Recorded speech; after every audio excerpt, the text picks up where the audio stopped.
allow us to share that positive inspiration with others and not be negative. We ask this in Jesus' name. Amen. Thank you. Welcome, citizens of Clay County. I want to take this opportunity to thank you for taking the time out of your busy schedule to attend today's school board workshop. This workshop is our opportunity as your elected representatives to collaborate openly among ourselves and make decisions that will decide the future direction of our public schools and the education of our children here in Clay County. There will be an opportunity for the public to ask questions at the end of the workshop presentation, and generally we're sort of open to questions during the activities if there's a question that you have regarding a particular topic that we are discussing. Questions will be allowed. Public comment will not be allowed. If you wish to ask a question, please fill out a comment card and hand that card to a deputy, well, I guess our chief. And your participation is welcomed and appreciated. Calling the meeting for the board meeting agenda workshop to order. Take it away, Mr. Rasky. Good morning. Hope everybody's doing well today. So just to kind of jump right in it, the first item is our minutes of the special meeting on July 20th, the workshop on the 28th, and the regular meeting on the August 5th. Any questions about those minutes? Okay, the second item is the assessment calendar. This is standard every year. We produce an assessment calendar. Most of the time frames are dictated by the state. As you can see, it's actually on a state form on there. Is this the same number of assessments we do every year? Yep, no additional assessments. Number 3, the personnel consent agenda. This will be revised at the 48-hour mark like it is each time with additional names. There is one job description. The job description is for supervisor of transportation, and there's a revision there for your review. But all the rest is pretty standard stuff. Number 4 is out of state overnight student travel. You can see the listing there of that travel. Okay, the next one is our agreement with Emory Riddle. Of course, Emory Riddle does some dual enrollment courses for us for our Aerospace Academy, as well as for Fleming Island, Keystone, Middleburg, and Orange Park High School. About 50 students involved, and I think the courses that are used are on page 3 of the document, page 5 of the document. Next is the dual enrollment agreement between the district and Florida State College of Jacksonville. Pretty standard every year agreement. Next is the agreement with South Village Community Development District, which essentially this is Middleburg High School using the pool at Eagle Landing, is the translation for that. The next 3 items, you'll see one for Invo, and you'll see one for Sunbelt, and you'll see one for AMN. Those are all very similar, and so I'm going to tackle them all at one time. Those are all contracted services for speech language. Okay, so we get about 10 people from AMN, 3 from Sunbelt, 4 from EBS, 3 from Envo. Okay, so a total of 20 that are contracted out, 38 are district held positions for a total of 58 speech therapists. Roughly almost 2,600 speech students. Not that I would know anything about this topic, but I have an inside source. Okay, the next item, behavior management consultants. The district employs 1 board certified behavior analyst. This contract allows us to provide services for students in need that can't be provided by the one individual because the need is greater than the one person that we employ. This helps us meet the requirements of IDEA and provide faith for those students. Next is our agreement with the health department. This is the 21-22 school health service agreement. As you know, this is a standard agreement with the health department. They do our sight, hearing, weight, scoliosis, all of those types of also vaccination compliance. They help with oversight and inspection of our health rooms and provide valuable information in times like the times that we're in now. So that's the standard agreement. Bless you. Next are proposed allocation changes. You can see there's some movement. You can see deletion at Montclair in addition at SBJ. We just finished the 10-day count, which was yesterday. So as a result now, we'll analyze all of those and make the necessary adjustments. We're right at projection. You know, we're before the Labor Day break. We're about 256 students less than the projection that we had, which is easily explainable. Look to me, because we do have a graphic of green and red, it looked like about half the schools were above their projection, about half were below their projection, which is pretty typical. Quick question. Did we use the teachers that we had at the beginning of the year, the additional teachers? We used some of them. We still have some of them retained. In fact, I got a meeting at 12:30 today to make those look at that, make those adjustments. Great. Moving forward. So that helped a lot. It's a very strange year when it comes to student enrollment, because families are making decisions for their families, as they should, and there's more movement than a standard 5 years ago start to a school year kind of thing. You know, but so far so good. We did have an increase in CBA, so we're up to a little bit shy of 500 students in CBA. To give you an idea, last year at this point we're almost at 2,600. So less folks have chosen that option. And how many students were in One Clay last year, One Clay Online? Oh gosh, a total of 10,000 to start the year. So to do the math, I'm going to guess 7,000 roughly in that range. Okay, so the next item is the standard budget amendment report for June of 2021. Okay, the next item is the standard deletion of certain item report for August 2021. The next item is a bid renewal for Tonotype and Sunprint for printing.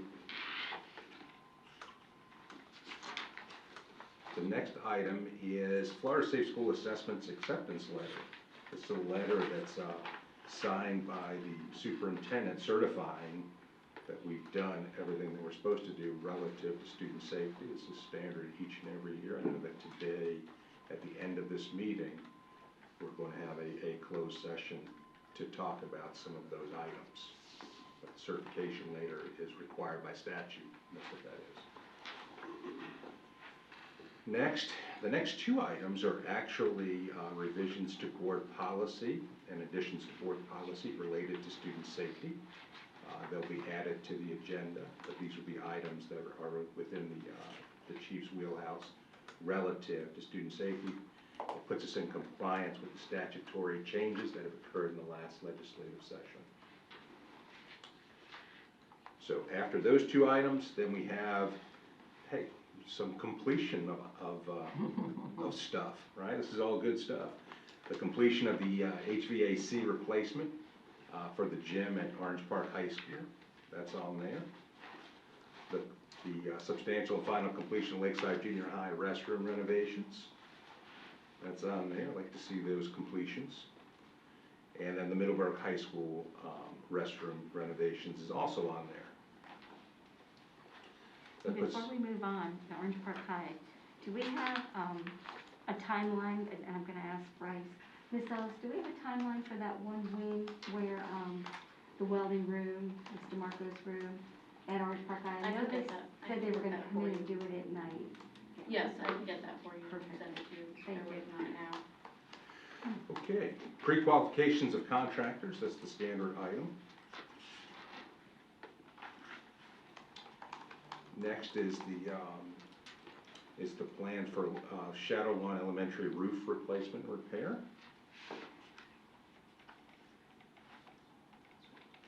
The next item is the countywide civil engineering services contract award. Looks like 1, 2, 5 engineering firms. Quite a few documents and papers related to that transaction. 26, or the next item on yours, is school concurrency proportionate share mitigation. This is with Ashire and D.R. Horton. The grand total sum of that is $1,967,552, and it's specifically 71 student stations.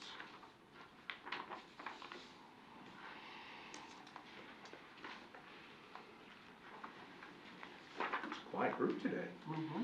Everybody doing okay? Yeah. Hey, I'm not used to like, okay. Well, I'll comment about Ashar, Well, if hey, you ask. let's He didn't pass. keep it family friendly.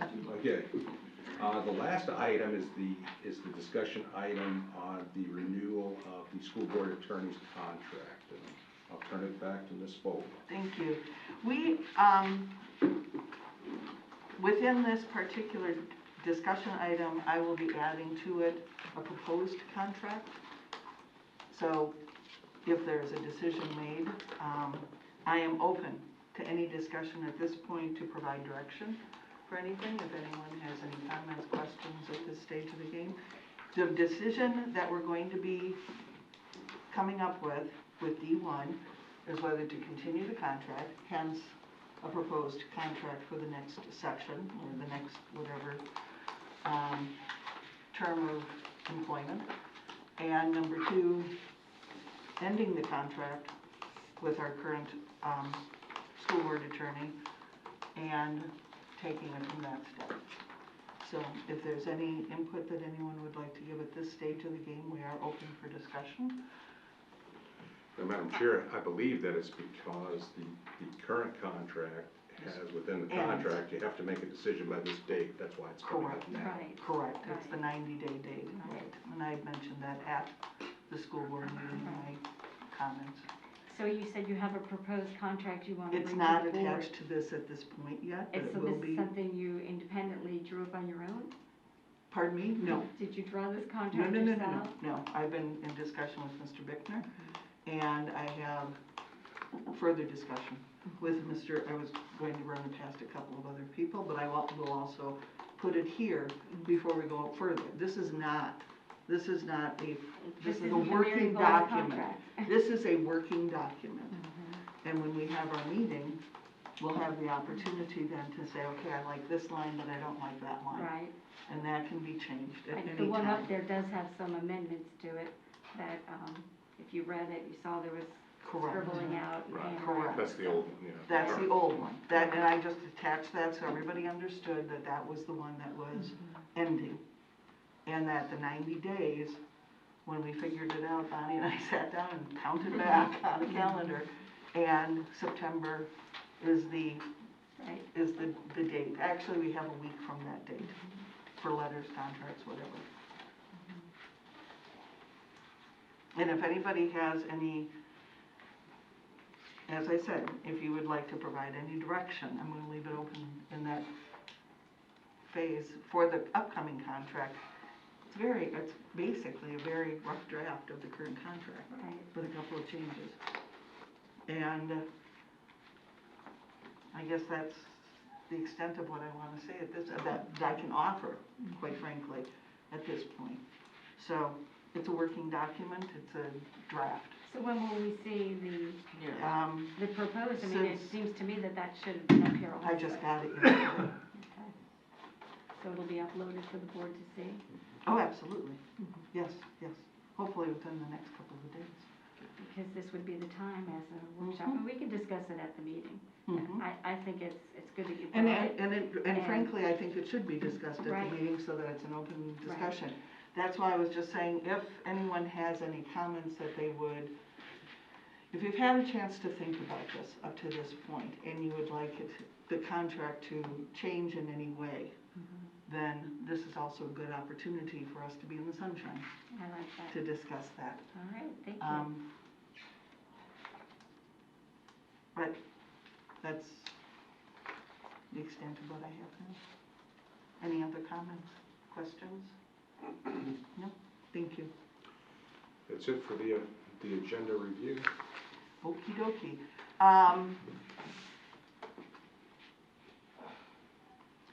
Mr. Beckner, Yes, ma'am. you had mentioned something yesterday when we spoke about Yes, if I may.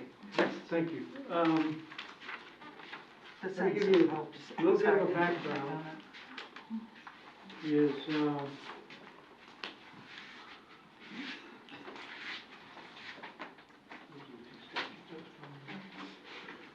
last Wednesday, I was out Thursday and Friday because I had a School Board Attorneys Association meeting in Fort Lauderdale.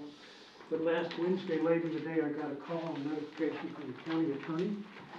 And she was having a meeting that afternoon with Chris Chambliss and with Thanks, sir. someone else, and asked if I would like to be in attendance. And the focus of the meeting was on, who's the last one? Thank you. The focus of the meeting was on redistricting. And so I hadn't been brought in on any redistricting questions up to this point. I can tell you that I was around in 2000 when we did the redistricting of Mike Elliott. And I was around in 2010 when we did the redistricting. This is to balance the school board numbers. In 2010 under Jim Common. What I've handed you is a map that shows what the current districts are. If you look in the lower right-hand corner, I have put the numbers for each district. Going from a high of 53,967 in Miss Bola's district to a low of 38,256 in Miss Bullock's district. Total is 218,245, and the mean is, what you try to be balancing to is somewhere around 43,469, plus or minus 3%. Now, is 3% etched in stone? No, it's not, but that's been what's accepted in the past. So what I'm recommending to you is that if we're going to proceed with this, and I've spoken at length with Bryce yesterday, and some with Ms. Bola, but after that meeting on Wednesday, it seems to me that if you want to proceed to do this, and you can only do it in odd-numbered years, you need to call a workshop and sit down and look at some hard numbers, and they need to get some direction, because what you're going to need to do, and it's always been done in the past way ahead of time, is you need to do something by December 31st. It's got to be done by December 31st. And then it has to be published after that for a period of 30 days so that people can look at what was done. There's some question about whether you want to go in lockstep with the county commission. I don't recommend that, and I think that those of you who were around in 2000 and 2010 realize that that's not always the best idea because they don't always have your interests at heart. Matter of fact, it's unusual when they do have your interests at heart. That's not my issue, that's your issue.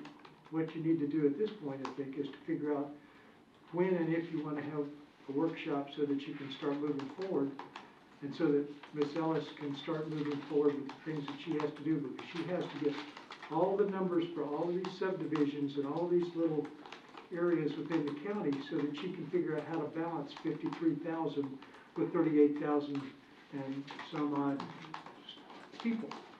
You've got a 16,000 person differential from the top to the bottom, and everything in between is sort of scattered among that.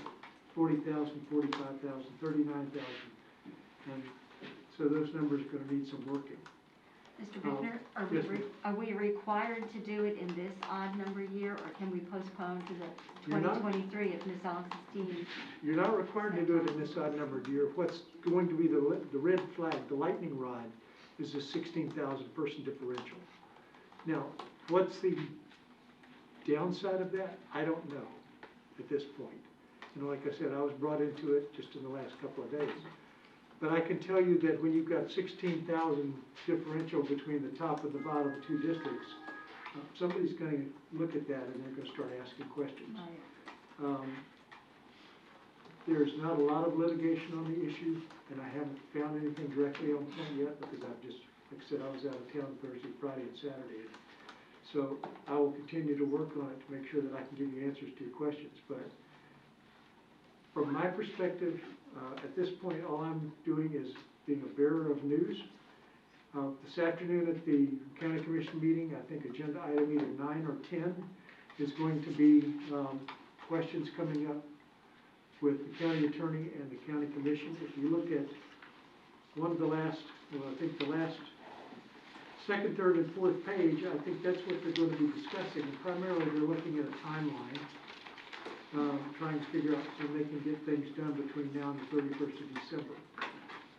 I don't think it's going to include, out of necessity, anything to do with involving the school district, but I did notice on page 2, under their federal law, their last line in that paragraph, it says, additionally, staff would suggest, as an objective, that the new redistricting boundaries likewise apply to the 5 school board districts. So I think you can see that the county commission does have that somewhere going around, or at least their attorney does. Like I said, I don't know anything beyond what I've told you.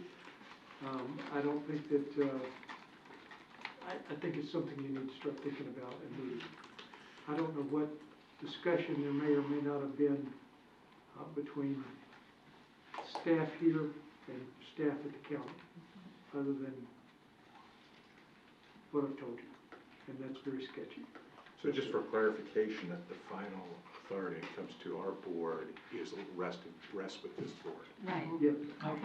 In 2010, when we handled this, I'm sorry? in 2010, when we did this board redistricting for the 5 different board seats, we mirrored ours to what the county commission had at that time.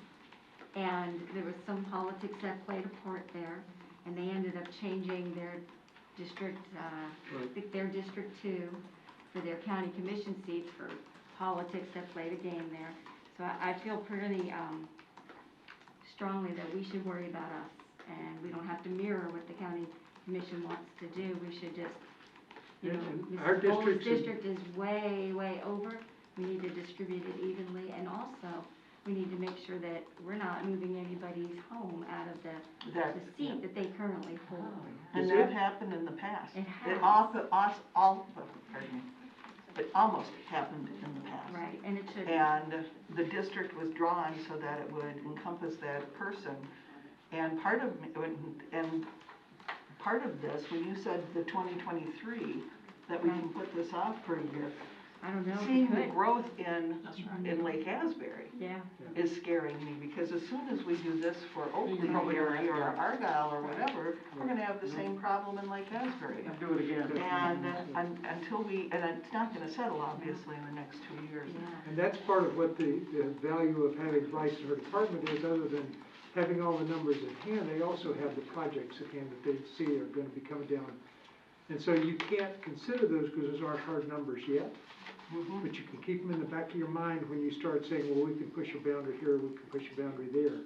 Right. It may be that 3% it becomes important because you want to zig around something that's going to add another 7,000 homes or 3,000 homes or something like that, because that's 6,000 people you just put into that district. Correct. So those are all things that need to be considered at a workshop, and I think that once you've got one set, if you're going to set one, then Ms. Ellis and her department and whatever role I can play with her, I'm happy to do it, to get as much information to you as you can, because this is going to be, it's a critical thing. And it, the other thing that I didn't hear it mentioned, but I may have, this thing makes everybody talk funny, is the possibility of taking somebody out of the district. Right. And so you may end up with a seat for the next 2 years, or the next 3 years, or the next 4 years, but then you're out of a seat. And so in the meantime, what do you do? Because that particular district has no particular person that's in it. Right. So it's just one of those, it's all a big shell game, but you have to be careful how you play it. So, If we were to have a workshop, Ms. Ellis, how much time would your team need to be able to present? We can give a couple options, it won't take long. A week or so, couple weeks. What I would like to see, I know we had talked about it, and I talked to Mike Sella last night, that there's an overlay of the county district and the school district. And it would be very helpful to get that, so we see what we're talking about. I Right. mean, if it's If it's one section going down, for instance, to Green Cove What they Springs, did with District One, right? then maybe there's some purpose to, or some reasoning behind that really won't affect us that much. I mean, I had assumed that Wayne's and my district were identical, and they are not. No. And it's like, oh, I mean, those decisions, I'm assuming, for instance, for SBJ, I'm sure was, sort of carved out to make certain that Orange Park, your district, had enough people at that, because it's Blinding Boulevard was that break line. And there might be other carvings that need to be done to keep the numbers sort of static, or reasonable, I And they guess is could the always word I'm bring that looking for. And you can SBJ already see line. that 39,000 Yeah. is going to make that's gonna be a low number at some point in the Right. future, so. Mr. Pasta, you were involved with this at one point, I thought. If I could ask you a quick question, is this, what are your thoughts on this, just out of We can curiosity? get the overlay and compare the two. Okay, Sure. to see how much of a difference. I know we've talked about, and we agreed at one of our recent school board meetings, that we would like to change the numbering. Yeah, that was my question. What do you mean? So if you're elected as District 2, District 4. I'm school board District 5, so We're the I'm same elected as school area. board member District 5, but in this process, we decide to make my district, I don't know what the county commissions, but if we're I don't either. trying to be similar, say we call it District 3, does that change? Doesn't change your representation, you Okay. still continue. The only way your representation will change is if, Numbers. I know you live in Lake Asbury, if because of the numbers, they had to go far east and take Lake Asbury out to put it in District 3, then you would be without a seat but you'd serve the remainder of Right, the term. until the next election Yeah. cycle. And then somebody else, then you'd have to run in a different district if you're gonna run again. And at that point, you may be running against somebody that's not running again until 2 years subsequent, you see. So it kind of jumbles things up from that standpoint. But the numbering doesn't. The numbering does Doesn't not, impact ultimately that. does not Okay. make a difference. That to me is probably, when it comes to trying to be similar to the county, I feel like that's an area that we could look At the at, same. that would make it more accessible to the public as far as understanding I'm in District 1 for school board and I'm in District 1 for county commission. Yes. And maybe our boundaries don't match exactly, but at least the geographical locations of the districts could be a little bit more aligned, I think. Well, I've got the Which overlay districts is that then? from what exists now. 2 and It or 4. affects I'm 4. Wait, your- what am I? I'm 4. you're Wayne's 4. 2. 'Cause I There are a think couple that two is they're the just a same, one's couple. the same as the county commissioners, right? I'm sorry? Awesome, 1 and 2 are the same, They're close, yeah. but, I think, doesn't the odd even make a difference though, as far as voting goes? So if you're an odd number and you get an even number, that would affect your. We would Yeah. have to figure those things out. Oh, But we would- I hear that. Yeah. That's just a change Oh. of policy, Yes, sir. that's something that we can do. Okay, Oh, we can change the policy for that? That's That's- It's our school board policy. it's our policy. We can always change So it we on would the have fly. to, it would be an alteration then in the policy to reflect whatever change we make. But And then those that are we the things stay that we with have to the figure out, because every I other- haven't sat down and yeah. figured out the details of how those things would affect. But and could how you to do have it. a school board member that, like, say we did that and then we'd have to change the odd and even who runs when? You could potentially have a school board member that doesn't, you wouldn't term out it, or, your term wouldn't end at 4 years, you'd go 6. I'll figure out a way to make it work. yeah, check with Chris Chambliss's office on that one, and see, legally how you Yeah. can do that. Well, he was part of this meeting, as I recall. He was part of the meeting that I went to, so it's the county supervisor of elections and the school board. I do have the overlay that shows both districts as they are right now, and shows the numbers for the county and for the school board. And there are significant differences, as for instance, Ms. Clark, your district then extends from the county's perspective all the way down to Black Creek, because it takes everything on the east side of US 17. Whereas currently it doesn't. Currently, that's Ms. Carrica's school board district, but from the county's perspective, that county commissioner has a much longer range. So the county commission District 1 used to be what this is now, and It's not. we were the opposite. We had the east side of Pine Avenue as District 2, and we followed the guidelines, say major throughways and major bodies of water. Right. So we created District 1 to mirror what the county commission had, and that way everybody in that zip code is District 1. And those that were on the Pine Avenue side went up to, you know, stayed where they were, and County Commission switched, and they did it, so. Anyway, at a workshop, I'll bring everything I have, I'll get it all to Bryce, and she can make big posters of it, and maybe even probably put it in so that she can put it on the big screen, so that everybody can see what we're doing. And I will have some significant time so that I can find all the law I can find on it, so that I can answer Ms. Gilhousen's questions and any other questions that come up. Right. And we will be ready to go. But it's, all I'm here to ask you to do is either make a decision or not make a decision to have a workshop so we can move forward. So, any other questions of me? Thank you. Call me if you think of anything, call me.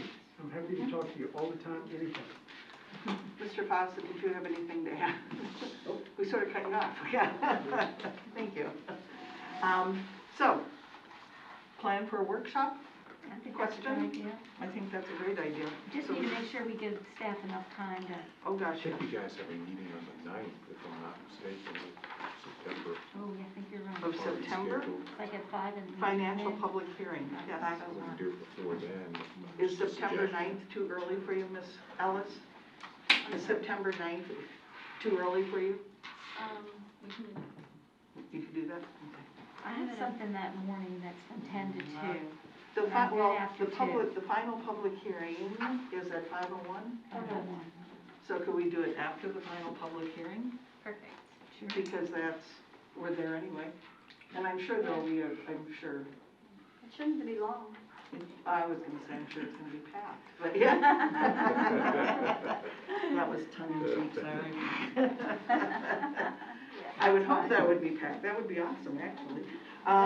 So following the public hearing, we'll have a workshop. And how should we title that, Mr. Bickner? Districting? I don't wanna say redistricting, You because don't that throws scare up the all sorts of red community. flags. How about Boundaries. boundaries, Boundaries for, school Workshop board, for dis- school school board board. member boundaries? Yes. School that board sounds member good. district boundaries? Yes. workshop for school board member district boundaries.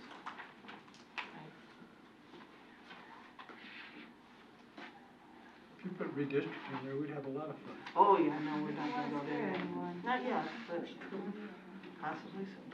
Got it. Okay. And it'll be in the TTC, correct? We're in the TTC that day? Yes, yes. Be here, you say? No, it'll be at Okay. Fleming Island for the, After that's the other meeting. after the final hearing, that's right. So we'll close that meeting and then open the workshop. Okay, thank you. Thank you, Mr. Bickner. You're welcome. I jumped to you first because I wanted to make certain that we had that information out. Are there any other comments that you'd like to make? None, thank you. Thank you. Then I'm going to go back to questions from the audience. Does anyone in the audience have questions? Ms. Kidwell? I would like to address I hate to say it, the elephant in the room, COVID again, but could you speak please to the numbers and Sure. the school district, and then I have a follow-up question. Sure, the current numbers from last week were 154 students tested positive. That is 0.0039 of our student population, so that's 0.3% of our students were positive. 40 adults, that's 0.007 of our population, so 0.7%. As far as quarantining of students, it's 406 students, and we don't have a number of staff quarantines as we don't track the way we did previously. So those are the total numbers. If I could, maybe I could go on to my, Please.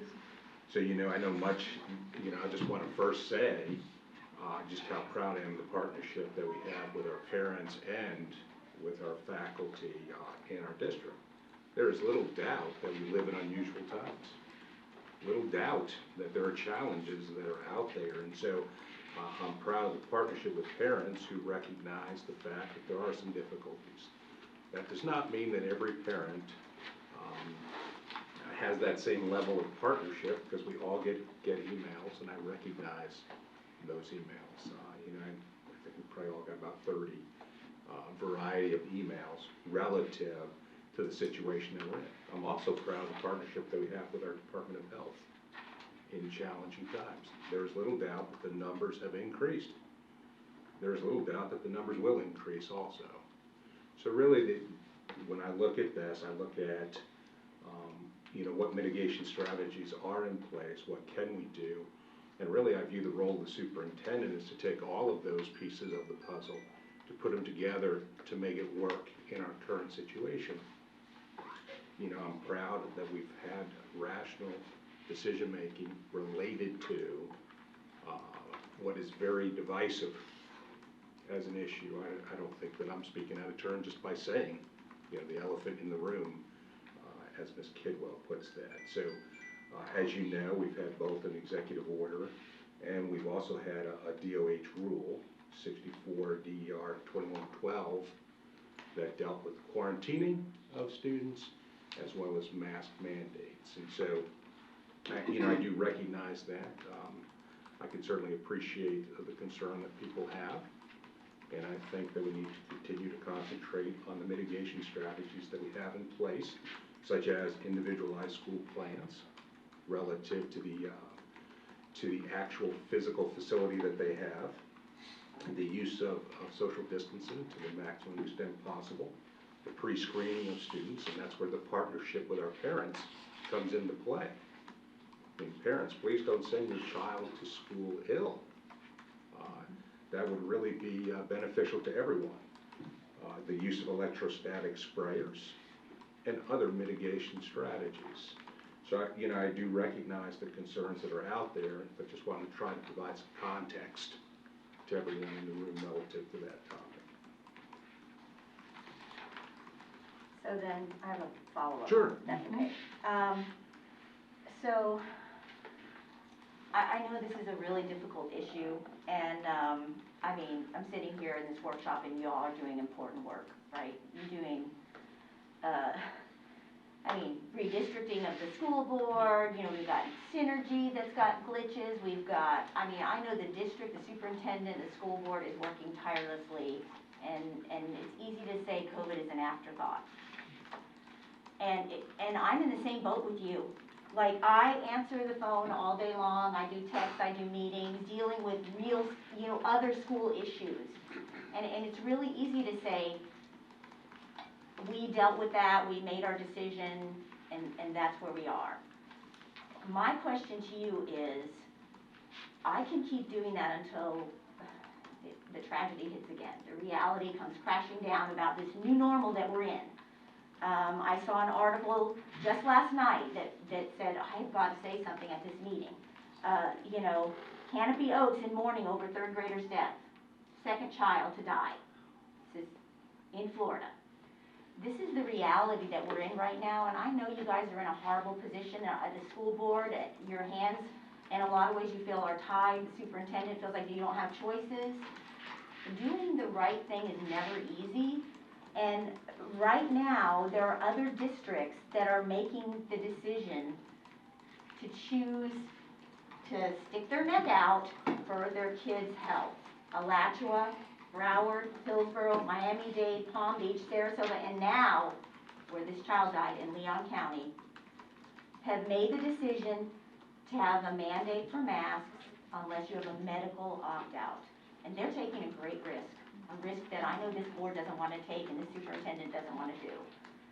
I get that.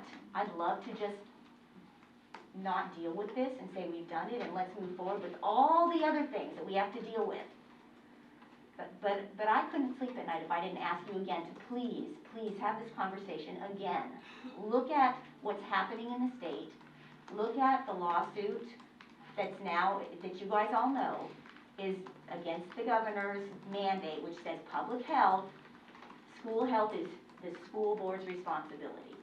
It's your purview. It can't come from a pie.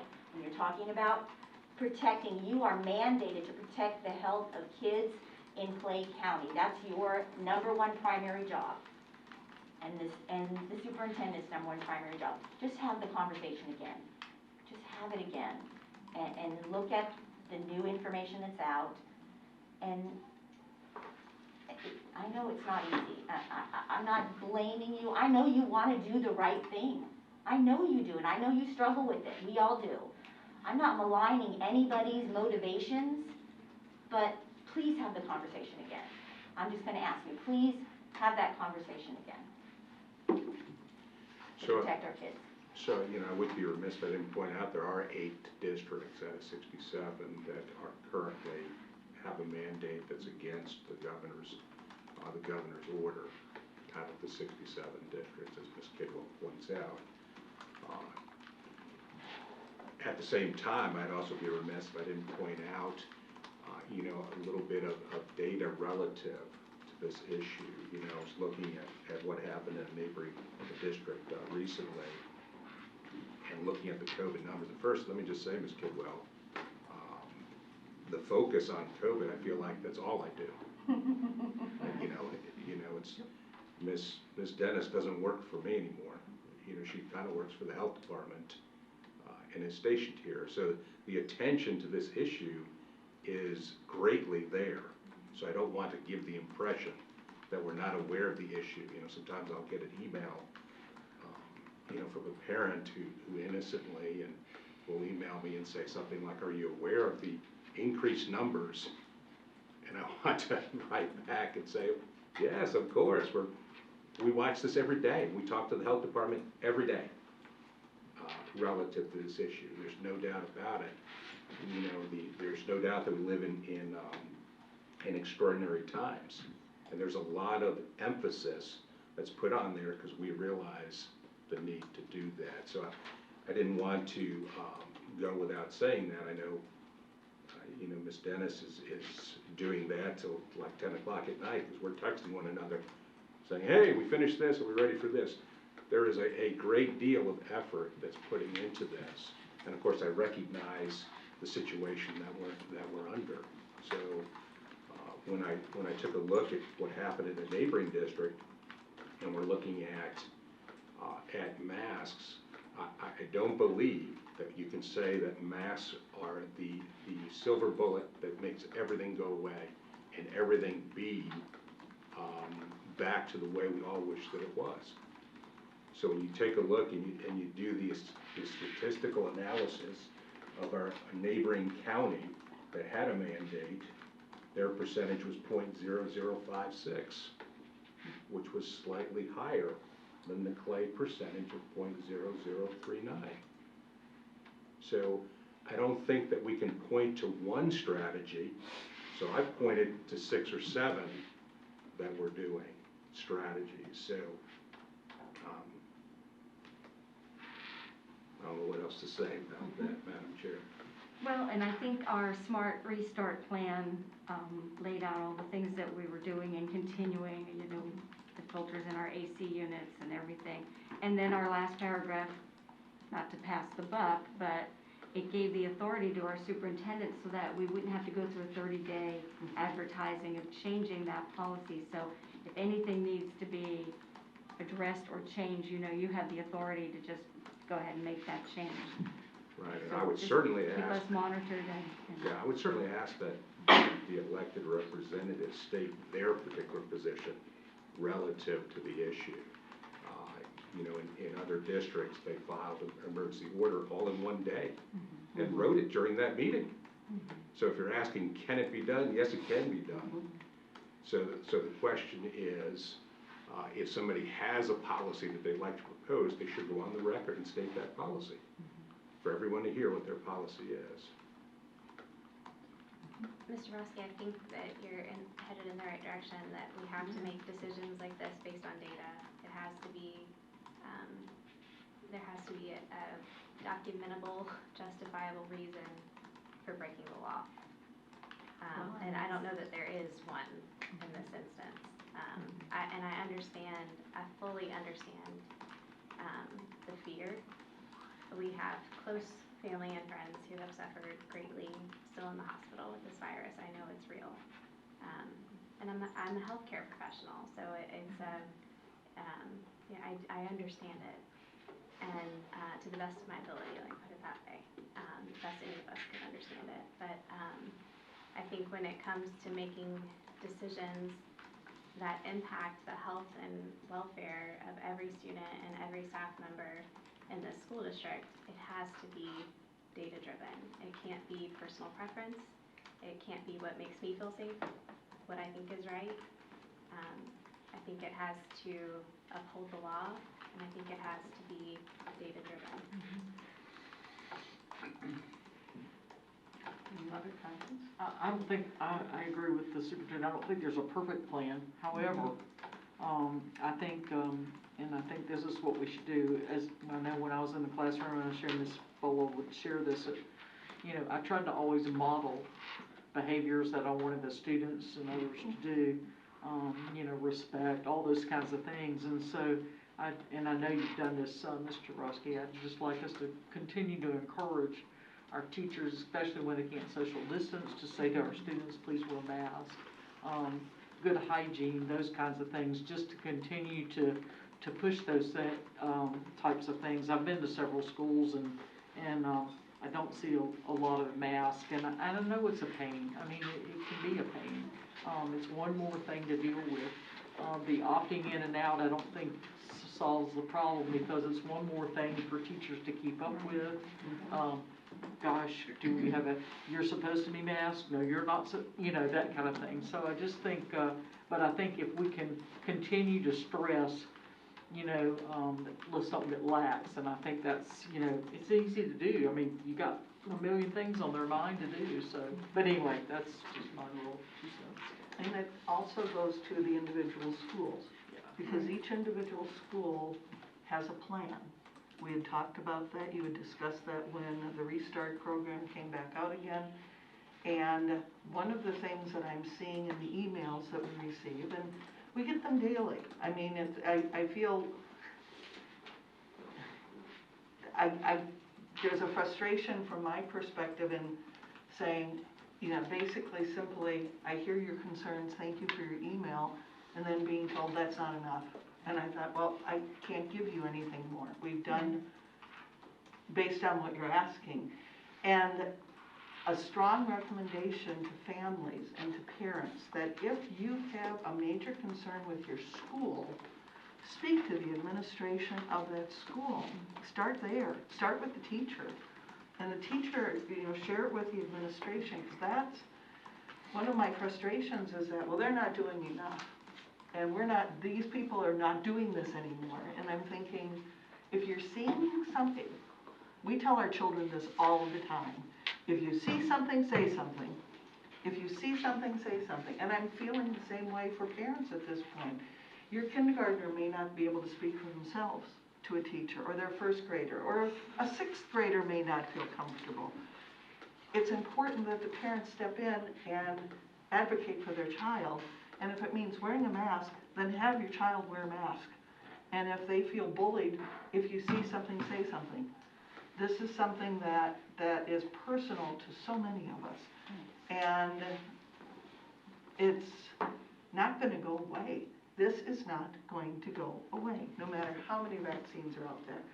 This will always be with us. And so it's important that we have the opportunity to literally speak for ourselves.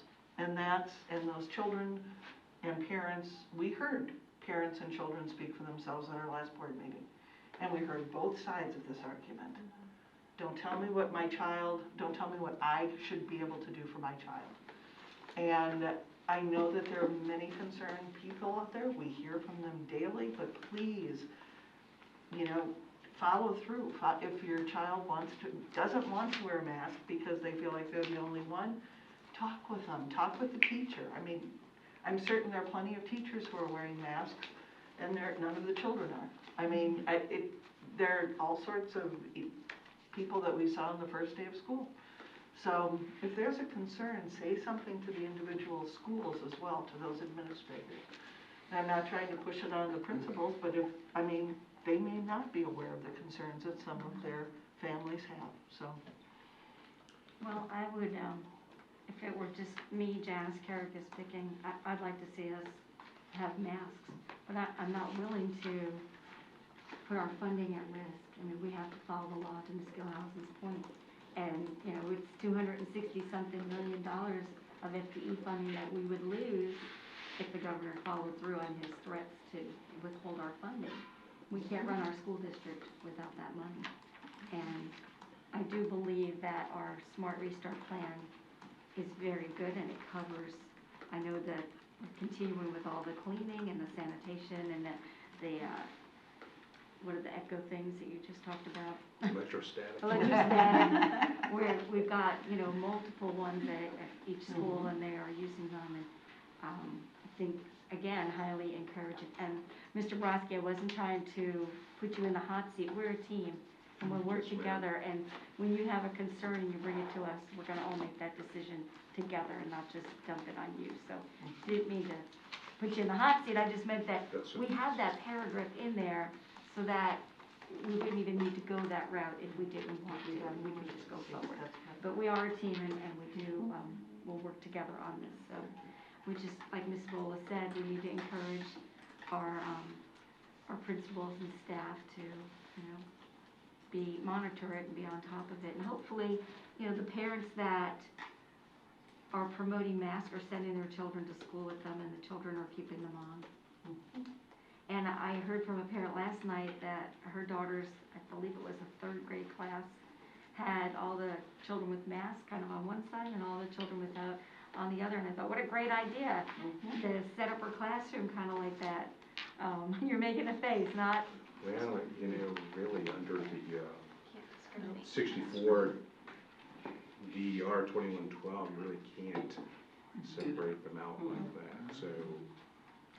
It was probably a case of she let the children choose their seat.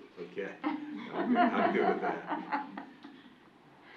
So, you know, just to kind of bring this all together, I think, you know, no doubt, Ms. Kidwell, we recognize this. We also recognize, as Ms. Bola said, this is gonna continue on for a long period of time. I saw a very interesting article that was talking about, and this was, granted, this was one scientist who had one, you know, I get articles, I'm sure like you guys do, promoting one side of the issue, and then articles that promote the exact opposite view, right? But this is one that I read that I thought, okay, like what's gonna happen according to this one scientist? And again, I make no claim or say this is my work or whatever. They said that, hey, this will be around for, their prediction was 2 to 3 years that this would be around, and the likelihood of it being totally eradicated is very slim, since polio is probably the most noted eradicated disease. It'll continue to a lesser degree as time goes on. So really the question is, what do we put in place to continue on with in our case, in our responsibility, the education of students, to provide them the safety that we can provide relative to this particular issue, and still keep school open. Right? So when I look at this particular situation, and if you were to ask me, would the number increase? The answer would be yes, because that would be indicative of most diseases in this particular scenario. So to think that it would be different would be not rational given the facts of this situation. It's going to continue. Now the question is, you know, what do you do about it? How do you ensure that schools are open and that we've given as much safety as we can relative to the situation? And of course, everyone recognizes that they have choices and they have options. You know, in our case, it's Clay Virtual Academy, or other options that the parents can choose, and employees, you know, to take leave and do other things relative to their individual choices. So, you know, that the choice to wear the mask or not wear the mask. So it's an individual choice that everyone would need to make in this situation. So I think our role is to take all those factors, recognizing that what's happening in the world around us is intense both ways, and then try to come to a rational, common sense decision to move the district forward, and that's what I've attempted to do.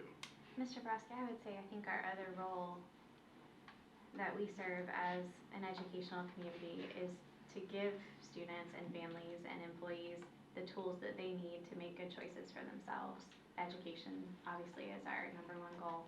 And then on top of that, I think it's being a place where, like you said, kids can come and be kids, that we're not fear-mongering. We're saying, yeah, that virus is out there, but here's what you can do to stay safe. And just fostering a sense of community within our schools, that we support each other. And we're not here to tear each other down, or like we talked about, you don't stigmatize children or adults based on face mask or no face mask, that we're one community. And I think that the more we can encourage our students and our teachers to treat each other that way, the better our school year will go. And I would just like to say that I think that as a school system that we've done just about everything possible. And we know the elephants in the room, and it is on the forefront of all of our minds. I mean, I'm spending way too much time reading articles and medical, whether it's from who knows what, trying to hear as many professionals, especially immunologists.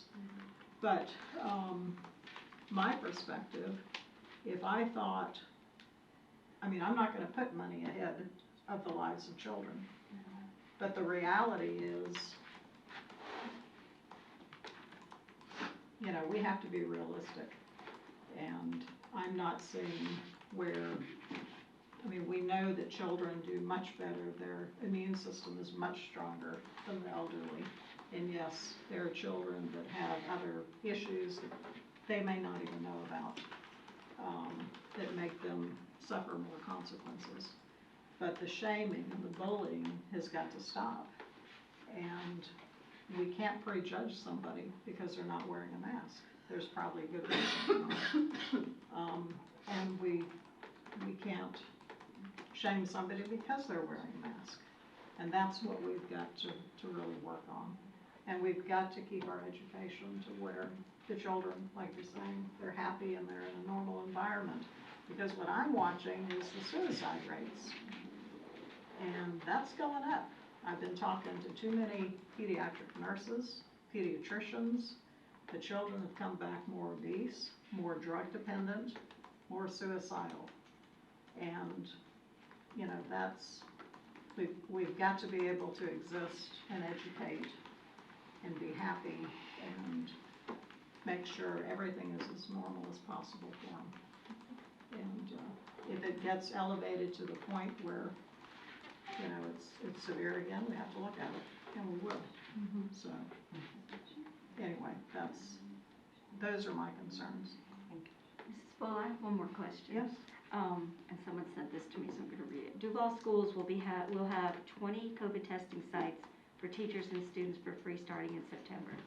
Is it possible that Clay County can do something like that? We're working with the health department now. They just opened up another testing site. It opens tomorrow, 25th tomorrow, at Omega Park on County Road 218. We're also looking to open up another testing site in Green Cove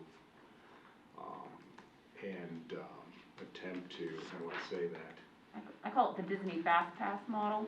So, in working with John Ward, working with John Ward, we would hopefully, with this mobile site, open up a second one in Green Cove, and it would still be open to the public, but if you are a Clay County employee or a Clay County student, you can show your ID, and you would basically go to a separate line that would be served first in testing. Fast Pass. Like a Disney Fast Pass for it. So you wouldn't need to call and do an appointment. Now, you'd still be subject to the lab turnaround times of a test. It would be a PCR test, so it'd be 24 to 48 hours.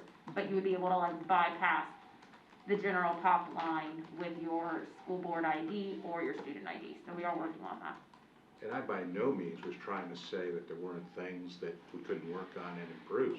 I think that's the heart of any educational institution, is to improve constantly. And so when I look at our scenario, or things and workflow and those kinds of things that we're working on and have altered and will alter in order to provide the maximum that we can provide, given the situation that we're in. I mean, you know, I think somebody, I forget who said, you know, let's be a little bit of the reality of where we're at, and then how do we maximize the situation that we're in to produce the best product for our students, and that's what we're trying to do. And so yes, the testing is something that needs to be improved. Thank you. Thank you. Thank you all. Thanks for your comments. Any other information that you're going to be sharing with us, Mr. Lasky? I do. Oh, good. You know, I always, you know, it's kind of like this crowd is very quiet and like. Is it making you nervous? No, I was like, okay, and then of course, you know, Miss Kidwell broke the ice with the elephant in the room and that discussion and all of that. And I'm always amazed at how the media and others, not to pick on the media, but they tend to focus on all of those things. And you know, I probably gave about 10 interviews, and every one started with a COVID a question, in which I summarily ignored it and went on to express how I enjoyed seeing the smiles on children's faces. I enjoyed seeing teachers back to school and all of those things. I'm excited about our literacy plan, the instructional vision that we have for this year, the PLCs and teachers working together, because at the end of the day, yes, we are focused like a laser on the health issues of our students and our employees, but at the end of the day, it's preparing students for life and give them world-class educational experiences, and so can't lose sight of that in the process of everything else that we're doing. So I'm excited about that. I will openly say we've experienced some challenges with buses, as many of you know. And here's my view, and Mr. Sweat is doing an awesome job there. I always check in on him every day just to make sure he's still with us. At the end of the day, he's alive and you know, might actually give him some protection out there and at the compound. And so we've covered all the routes, you know, all the routes are covered today, but I would also kind of point out that the partnership that we have with our parents is so important. So, you know, many of us have gone to restaurants and we've seen signs that say, hey, please be patient with us, we're short-staffed. How many people in this room have seen a sign like that? Or we're closed. Why would anybody think that bus drivers would be any different? Right? And so the patience to realize that on occasion, there might be a need to notify parents that a route would either be late, and so or non-existent in extreme cases, and we've had a couple of those cases. I feel like we're in a good spot. We've just hired 5 individuals that start tomorrow, and then we have 5 more coming on board, and he's got 3 interviews, so there's other additional candidates. So he feels like, all right, we're at a good spot. But if people, you know, call in ill or other things happen, any of that could occur. And so I ask for patience of parents. You know, if you do get one of those calls and there's a delay in your bus, I realize that bus drivers are no different than everybody else that's out there in every other industry that we all experience in the world that we're dealing with now. The second, you know, challenge that I point out is our new information system, which is Synergy, which is now has 125,000 people on that program. So let's pretend, you know, not that I like data, but I think data kind of illustrates an idea. Let's pretend that 5,000 people had an issue. That's 4%. So so we give you the idea of the number of people that are on that particular program. Of course, we had Focus for 10 years, and we've had Synergy for, I can't do math like that on my head, 50 some odd days, you know, that we've had that particular program. It creates challenges for people, because now you have to learn a brand new way, right? And how many of you like change, right? Everybody loves when stuff gets moved on them in a new program. The good news is teachers, for the most part, like the program and see many of the features. Some of the folks that have to work within the program, guidance counselors, administrators and those folks, it's a little bit more difficult, because now you're actually manipulating the data within the system versus simply viewing it in that kind of thing. There's one other thing that I wanted to bring up today, which has to do with school enrollment counts. So one particular school in particular needs to be addressed, Oakleaf High School. The current student total there is 2602 at Oakleaf High School. That's about 100 and some odd above the original projection there. So when I look at that, and you look at a school that size, I think the necessity to have that discussion and to move forward and talk about redrawing student lines for next year has to occur. If you recall, but I didn't want to hit it with you today and put it on an agenda, like we just finished day 10, right? So I think you probably would have said, all right, we're at day 10, you know, give me a break. I'm just gonna tell you, we're gonna bring it forward in October, have community meetings in October, you know, advertise the policy in October, and have a vote in November. We wanna give the maximum amount of time to people, but the additional 100 people, almost 150 additional people from projection in Oakleaf, and so we'll bring forward a plan there. And so when you have that many students, it creates several challenges. It creates challenges in staffing. So for example, and I don't know if you're really, because I'm going to be asking for some additional help for Oakleaf High School at some point here. When you look at it, right, if you're, let's say you're an enrollment secretary, and you have a school of, let's pick a small elementary school, 480 students, and you're an enrollment secretary at Oakleaf High School. 480, 2,600. Same job, same person, right? So we are gonna have to give Oakleaf High School some additional help this year.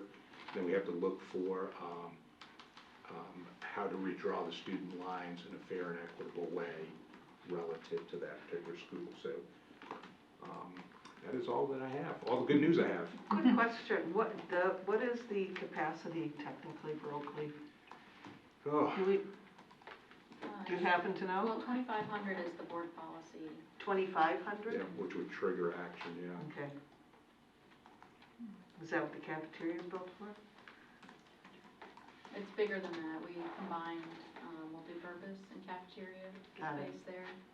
But it's just from a management standpoint for administration. Because I know that they've been using every conceivable space Right. for classes. And then on top of the enrollment secretary, I can't imagine what they've been doing and going through for a schedule. Yeah.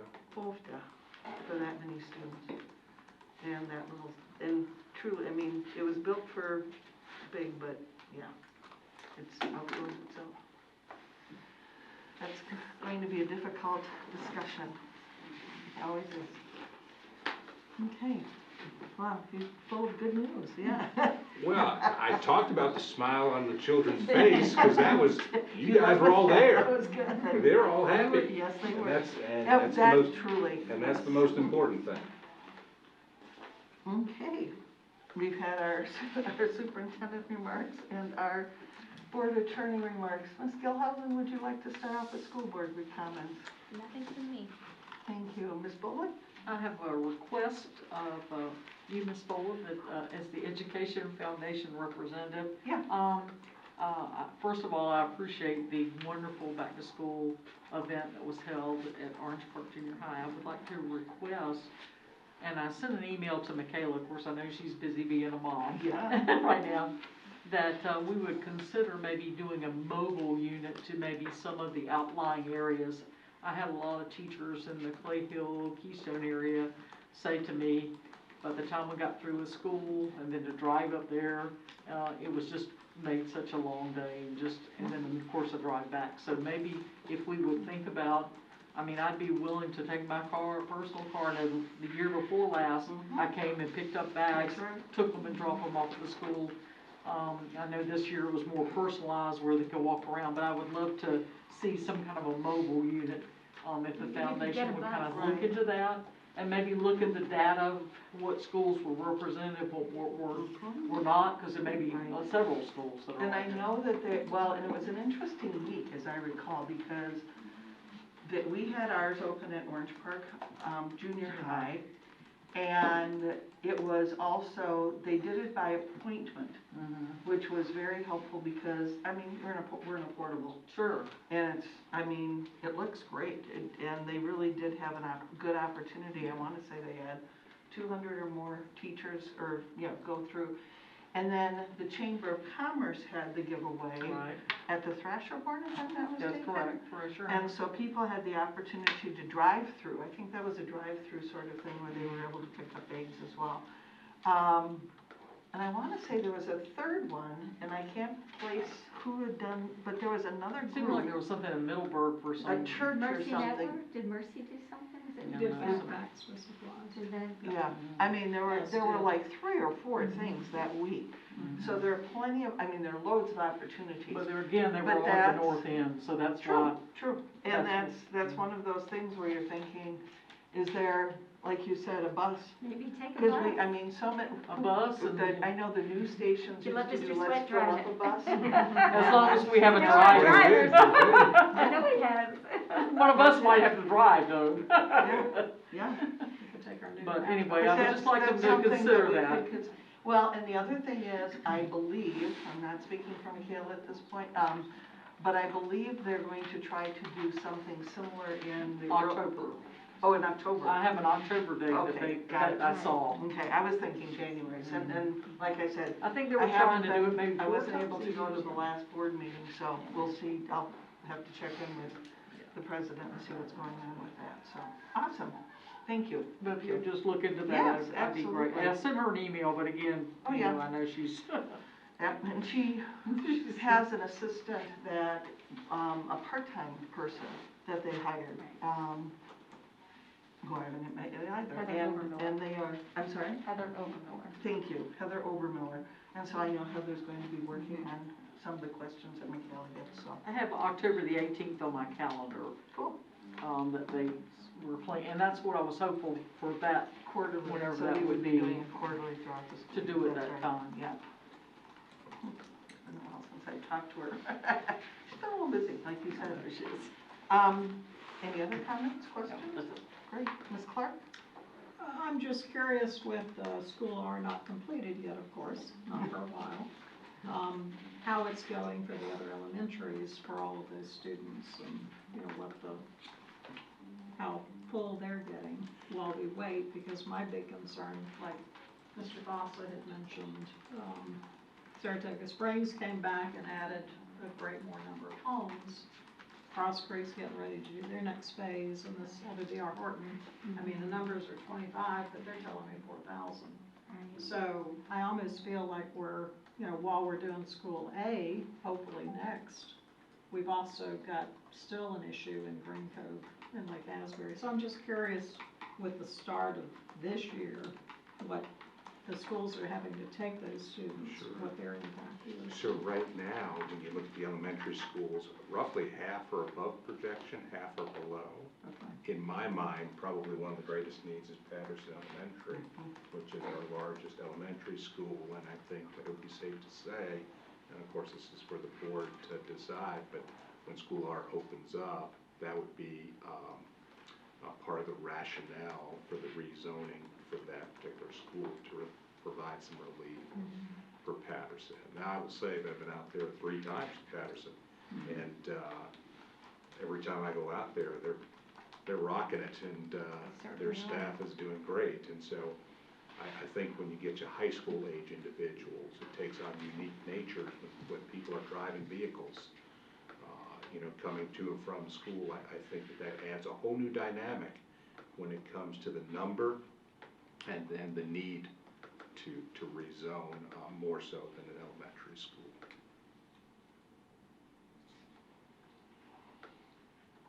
That's it. Ms. Kirkus? I do have one question. A couple of meetings back, when we approved our student handbook and code of conduct, we talked about the vaping. It was like page 30 something too, right? And staff was going to bring back different language for that. It barely covered much of vaping in our handbook. I thought we addressed that, you remember that, Laura? We No. did, yeah, yes ma'am. Our policy follows the exact Florida state statute. Just that little tiny sentence, that's it? Everything that's in our handbook comes from that Florida state statute. Tobacco use, vaping, all of that. It is an issue, and I've gotten It calls is. from high school teachers that, I mean, it's definitely something that we need to probably look at, and if not this year, next year. Yeah, well, I But it think is it's the definitely an issue that has the to be addressed. enforcement of the, Yes. you know, the rule is really the issue. I mean, the rule itself is there. It's people's awareness and the enforcement. And of course, you know, like teenagers, and at one point I was a teenager. I know it's hard to believe, but now they're doing things like it's in the sleeve, and then you know, there's all kinds of little There are tricks, and I hoodies don't and even want to everything. talk about it because I might be teaching somebody new tricks, you know, just by merely. So yeah, I think they're aware of it and attempting to deal with it, but it's a constant battle. You're right. Would you send that statute to the board, please? Sure. Thank you. Thank you, that's all I had.